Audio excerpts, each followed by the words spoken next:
Ministério Apostólico De Volta à Palavra apresenta De Volta à Palavra, com o Bispo Alexandre Rodrigues. Uma voz profética, preparando o caminho para a segunda vinda de Cristo.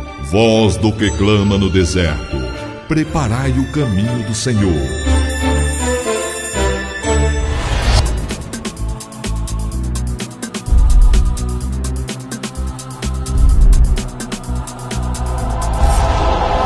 Bom dia! Toda honra e toda glória sejam dadas ao nosso Senhor e Salvador Jesus Cristo, ao Senhor da Igreja e a todos vocês que estão em casa, graça e paz vos sejam multiplicadas. Este é o programa De Volta à Palavra, um programa do Ministério Apostólico De Volta à Palavra, um ministério que é comprometido com a edificação do corpo de Cristo, um ministério que tem primado pela pregação da Palavra de Deus, pela pregação do Novo Testamento, a fim de alcançar o coração dos verdadeiros filhos de Deus, de todos aqueles que amam a Deus e que desejam conhecê-lo segundo a sua palavra. É por isso que nós queremos deixar aqui o nosso convite estendido a todos vocês, para que todos os sábados, neste mesmo canal e neste mesmo horário, vocês acompanhem este programa, que certamente é um programa que tem muito a enriquecer os irmãos e a ministrar da revelação da palavra de Deus. Quero aproveitar este momento e também aqui anunciar as nossas extensões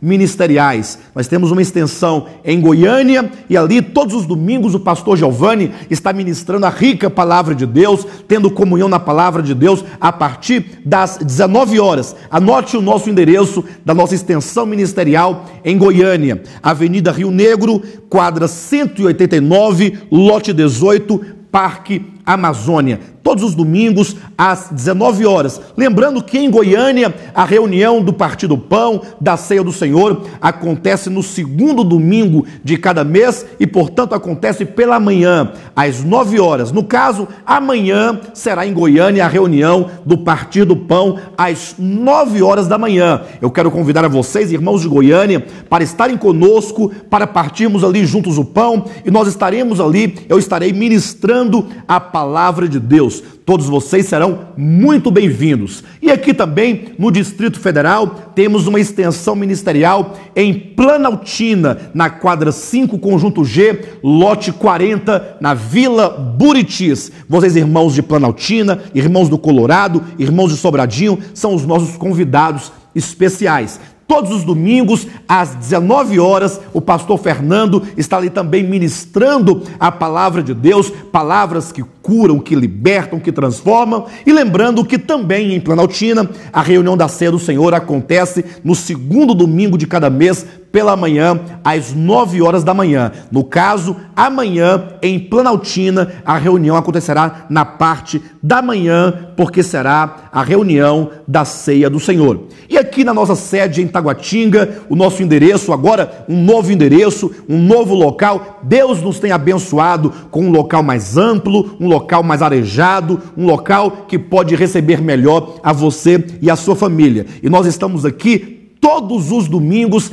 às 18 horas, ministrando a poderosa palavra de Deus. Amanhã, vocês venham ter conosco, venham ter comunhão conosco, amanhã, às 18 horas, na QI 4, lote 23, setor de indústria de Taguatinga. Vocês têm acesso ali pela Avenida Sandu, tendo como ponto de referência o Colégio Ideal. Venha você e a sua família, amanhã, às 18 horas, eu estarei ministrando a poderosa palavra de Deus, uma palavra libertadora, uma palavra esclarecedora, uma palavra que certamente nos santifica, que nos edifica e que nos prepara para a segunda vinda de Cristo. Nós aguardamos por todos vocês, vocês são os nossos convidados especiais. Queremos então convidá-los a pegarem suas Bíblias e a nos acompanhar na ministração da palavra de Deus. Já há algum tempo nós temos falado aqui mensagens proféticas baseadas no livro do Apocalipse. Nós recentemente acabamos de ministrar a série As 7 Igrejas do Apocalipse. Foram ministrações maravilhosas, esclarecedoras que nos trouxeram uma visão a respeito da igreja de Jesus Cristo ao longo da sua história. Como que Jesus olha para a sua igreja, como que ele faz uma leitura da sua igreja desde o final do primeiro século até a igreja dos dias atuais. Se vocês não acompanharam essas ministrações, ainda podem fazê-lo acessando o nosso site devoltaapalavra.com e lá vocês encontrarão então essas ministrações a respeito das 7 igrejas proféticas aqui de Apocalipse capítulos 2 e 3. Então estamos dando uma sequência. Nós falaremos tantas outras mensagens, todas proféticas, baseadas no livro do Apocalipse. Na verdade, um livro profético, um livro que nos traz grandes revelações. Se na semana passada nós falamos a respeito do tempo, aqui a partir de Apocalipse, capítulo 1, versículo 19, falando sobre o tempo dos acontecimentos proféticos e escatológicos, isso porque geralmente há muita confusão, há muitas linhas escatológicas, cada qual dizendo o que aconteceu, o que não aconteceu no livro do Apocalipse. Inclusive, há muitas pessoas que consideram que o Apocalipse, muito dele já se cumpriu, já é passado, mas somente olhando atentamente para a Escritura, atentando para a chave hermenêutica com respeito ao tempo em que se dará o cumprimento das profecias do Apocalipse, é que nós estaremos seguros. Só para lembrá-los, Apocalipse capítulo 1, versículo 19,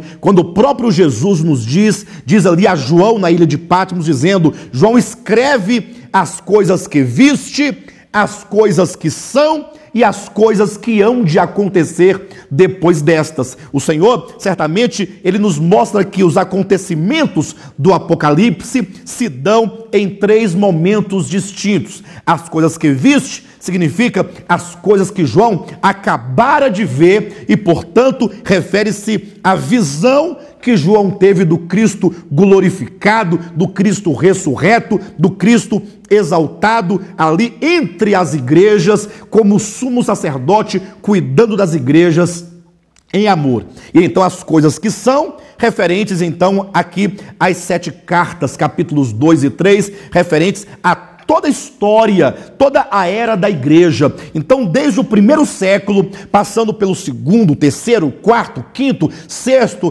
a Idade Média, toda a Idade Média, até então o século XIX, XX e XXI, até os dias atuais. Todos esses 2 séculos compreendem as coisas que são. É a era presente, a era da igreja. Capítulos 2 e 3 de Apocalipse nos traz essas 7 cartas para se referir às coisas que são. E então, a partir do capítulo 4, e somente a partir de então, é que se dará início às coisas que devem acontecer depois destas. Ou seja, somente no final da era da igreja, se encerrando esta era dos gentios, esta era da igreja, é que os eventos que compreendem os capítulos 4 a 22 do Apocalipse terão lugar. O que significa que nada desde o capítulo 4 em diante ainda aconteceu. Somente depois que findar-se esta era, a era da igreja, é que então os selos, e então as trombetas, e então as taças, e então os juízos, e então a segunda vinda de Cristo de maneira pessoal, corpórea, e então o reino milenar, somente então é que terão lugar depois da era da igreja. Hoje eu quero partilhar um pouco a respeito dos objetivos de se estudar então este livro do Apocalipse. Isso porque geralmente há 2 posições muito extremadas. Há aqueles que dizem: não, o livro do Apocalipse é um livro muito complicado, muito difícil, e também é um livro que tem muitas figuras difíceis de se estudar, e por isso não é possível estudar o livro do Apocalipse. Então muitos deixam de lê-lo, muitos deixam de estudá-lo, muitos deixam de dar a devida atenção, levando em conta que aqui em Apocalipse, no capítulo 1, versículo 3, há uma promessa, há uma bênção a todos aqueles que leem, e aqueles que ouvem, e aqueles que estudam este livro. Veja, capítulo 1 de Apocalipse, versículo 3, bem-aventurados aqueles que leem e aqueles que ouvem as palavras da profecia e guardam as coisas nela escritas, pois o tempo está próximo. Vejam, amados irmãos em Cristo, você que é um servo de Deus, que amam a Deus, o próprio texto do Apocalipse nos mostra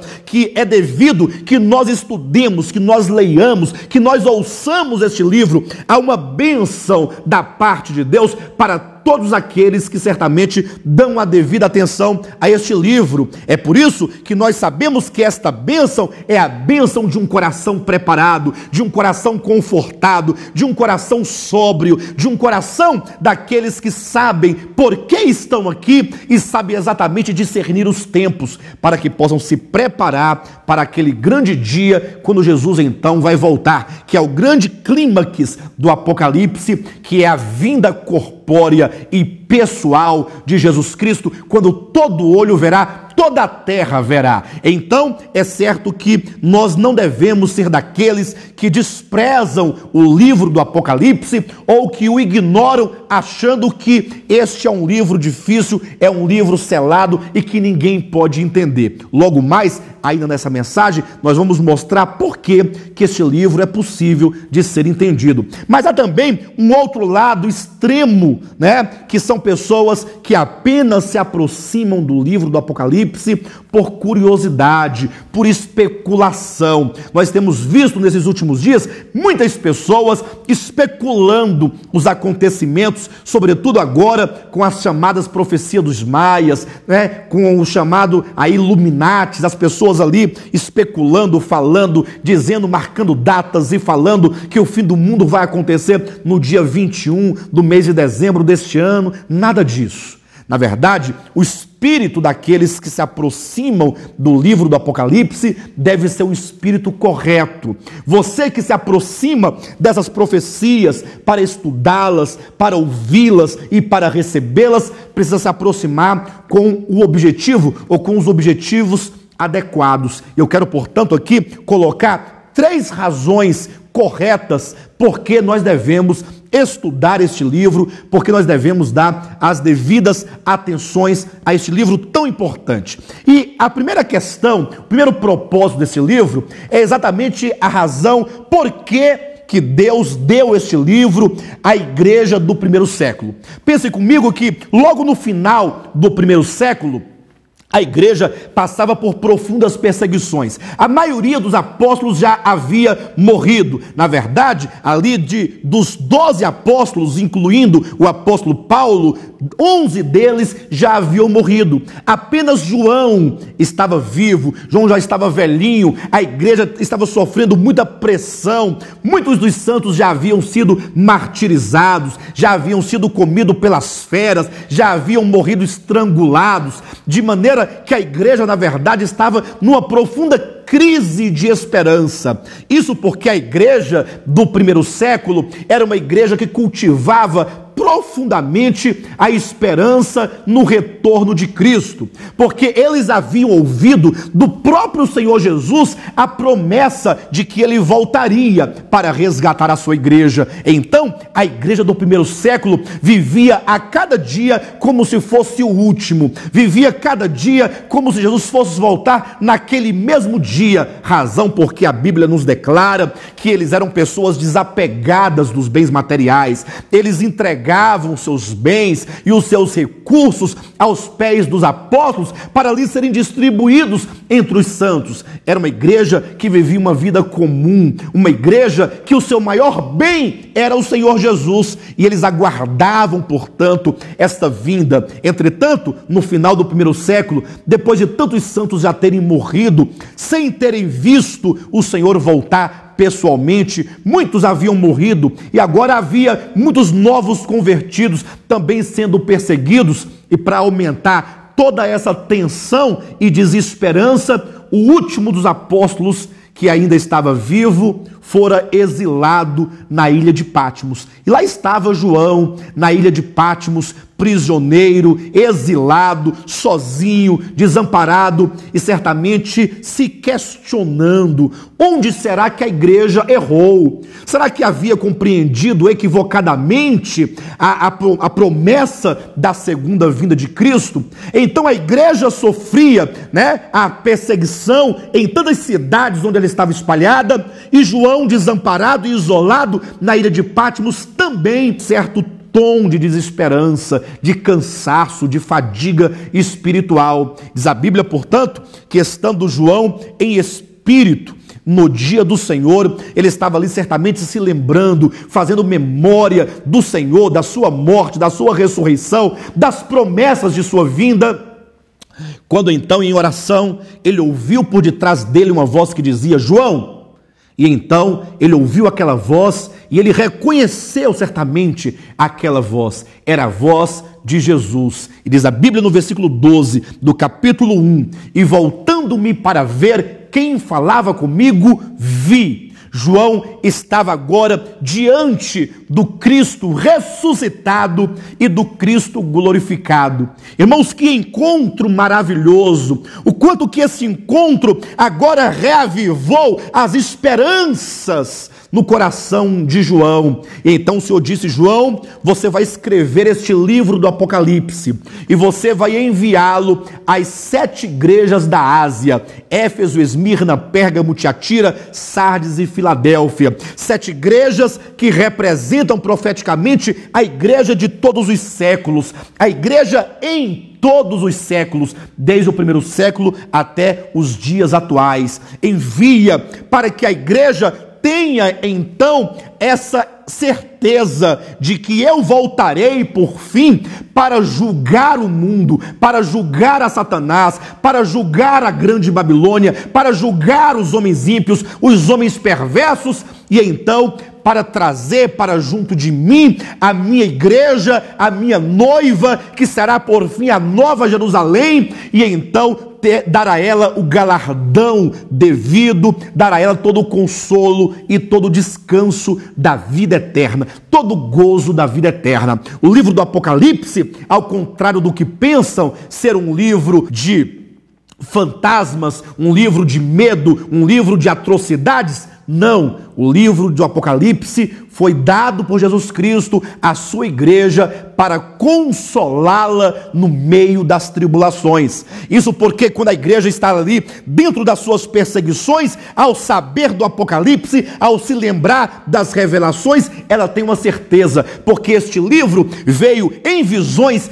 antecipar o triunfo glorioso do Cordeiro com a sua noiva. Aqueles que leem o Apocalipse já não são mais consumidos pelas tribulações, porque é um livro que produz esperança, que produz fé, que produz certeza, porque João anteviu em todas estas revelações o final glorioso, o triunfo glorioso de Cristo e da igreja.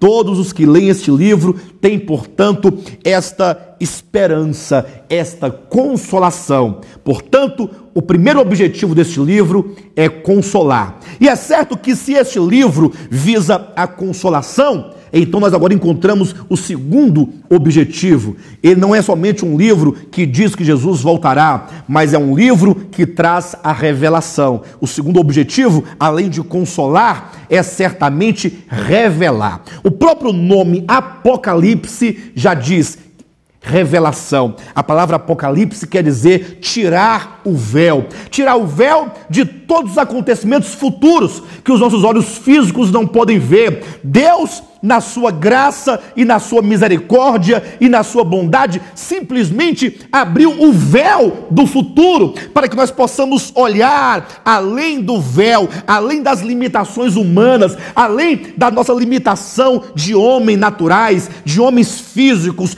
presos a tudo aquilo que é empírico, que é pragmático, que é tocável, que é tangível. O Apocalipse, na verdade, é um descortinar do futuro. O próprio nome já diz Apocalipse. Também no capítulo 1, versículo 1 deste livro, nos é dito: revelação de Jesus Cristo que Deus lhe deu para mostrar aos seus servos as coisas que em breve devem acontecer. Veja como que nos é dito. Este é um livro de revelação. Para aqueles que dizem ou que pensam que o livro do Apocalipse é um livro que ninguém pode entender, é um livro dificílimo, que não adianta ler, não adianta estudar, porque nós não vamos compreender. Esta é uma das grandes mentiras do maligno que tem semeado na mente de pessoas que certamente não têm uma compreensão da palavra, até porque não se aproximam dela com um coração adequado, porque todos aqueles que se aproximarem adequadamente da Bíblia logo verão, no primeiro capítulo, no primeiro versículo, na primeira palavra, este livro é o livro das revelações, das coisas que devem acontecer. Este livro consola e este livro revela, descortina, nos abre os olhos para vermos antecipadamente, juntamente com João, ali na ilha de Patmos, todos os acontecimentos que terão inevitavelmente lugar na história da humanidade. O mundo pode não ver, mas aqueles que são verdadeiramente servos de Deus, como nos é dito, revelação de Jesus Cristo que Deus lhe deu para mostrar aos seus servos. Se você é servo de Deus, então este livro foi escrito para você, para revelar a ti todas as coisas futuras que certamente vão produzir um efeito muito positivo em nossos corações. Esta verdade deste objetivo também é confirmado no último capítulo de Apocalipse, capítulo 22, versículo 6, que nos diz: disse-me ainda, essas palavras são fiéis e verdadeiras. O Senhor, o Deus dos espíritos dos profetas, enviou o seu anjo para mostrar aos seus servos as coisas que em breve devem acontecê-los. Então veja, este livro é um livro de revelações das coisas futuras. Cuidado para que você não seja pego, naquela linha escatológica que lê historicamente o livro do Apocalipse, que lê Apocalipse como um livro histórico, como um livro que faz referência à história passada e mesmo à história remota, como aqueles que querem ver em Apocalipse capítulo 12, por exemplo, ali quando vê o dragão caindo sobre a terra, eles pensam e eles dizem, ali se refere à queda de Satanás, lá na eternidade passada, no passado remoto, no passado distante. Você deve falar, não, eu preciso me deter às chaves hermenêuticas, aquilo que o próprio Apocalipse nos traz como sendo o sentido, como sendo ali textos que certamente trazem a direção, o esclarecimento, a linha, a verdade. Este é um livro da revelação de coisas futuras, não é um livro histórico de coisas passadas, mas é um livro das revelações das coisas que em breve devem acontecer. Vejam só os objetivos, com que coração devemos nós nos aproximar, com o coração daqueles que, porque sofrem, como diz a Bíblia, porque choram, porque diante de tanta miséria, de tanta injustiça neste mundo perverso, um mundo de tanto pecado, de tanta maldade, de tantos crimes, certamente o Apocalipse vem como uma consolação para dizer a nós que amamos a Deus. Logo, o Senhor vai rasgar esses céus e Ele descerá pessoalmente e Ele vai julgar e Ele vai punir a todos os homens maus e perversos, a todos os sistemas malignos, seja o sistema econômico, seja o sistema pecaminoso, seja mesmo o sistema religioso, que de maneira tão perversa engana e seduz as pessoas, ainda que o fazem em nome de Deus. Mas veja, se o Apocalipse nos serve para consolar e então para revelar, surge então uma terceira e última razão, que certamente é o resultado das duas primeiras. Aqueles que têm seus corações consolados por este livro e aqueles certamente que encontram aqui uma fonte de revelação e um descortinar do futuro, certamente agora este livro também serve para preparar-nos para o grande encontro da segunda vinda de Cristo. Todos que se aproximam de maneira correta deste livro, tomando-o por consolação e por revelação, estes são preparados. Na verdade, o Senhor está nos equipando espiritualmente com a verdade e trabalhando essa verdade dentro de nós, preparando-nos para o grande encontro. A Igreja de Cristo, certamente, há muito perdeu essa esperança. Hoje nós temos visto aí uma igreja que já não se preocupa em se preparar para a segunda vinda de Cristo.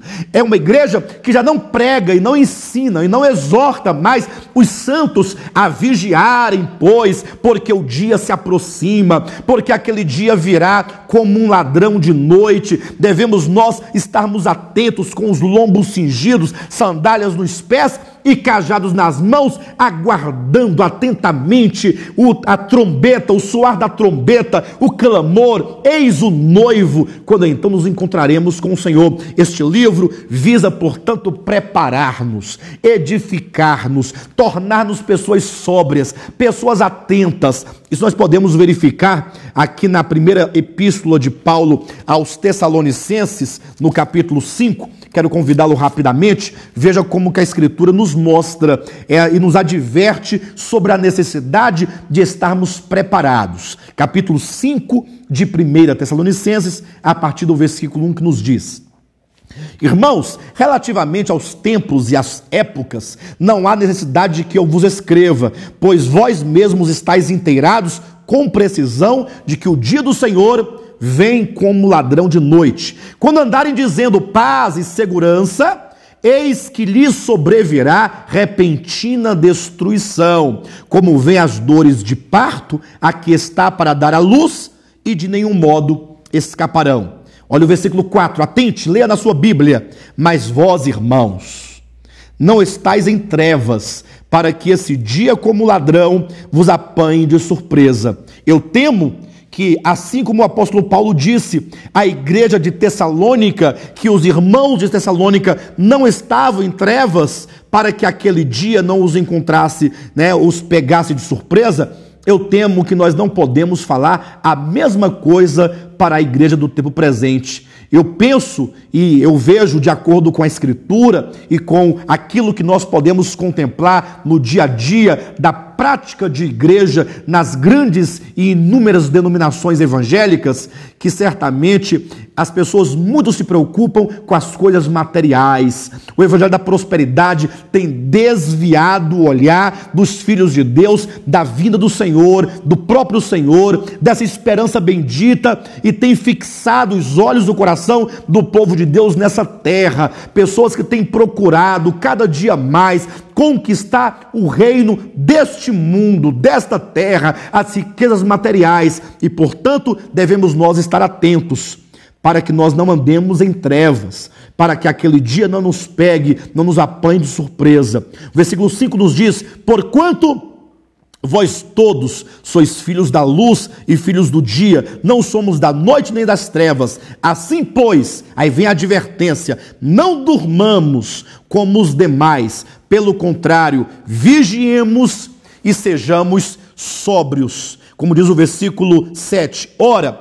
os que dormem de noite, e os que se embriagam, é de noite que se embriagam. Veja a advertência severa do apóstolo Paulo, comparando muitos dos filhos de Deus que andam desapercebidos, como aqueles que estão adormecidos na madrugada desta era, e como aqueles que estão embriagados, que perderam a sensibilidade, que perderam a visão, que perderam a clareza, que perderam a compreensão, que estão tomados pelo vinho da prostituta, de suas prostituições, de suas idolatrias. Igreja de Jesus Cristo, nós estamos aqui propondo: acompanhe-nos a cada sábado as ministrações do Apocalipse e aproxime-se, portanto, com este coração, um coração daqueles que desejam ser consolados, aqueles que desejam receber a revelação e então se prepararem para o grande encontro com Jesus Cristo naquele dia.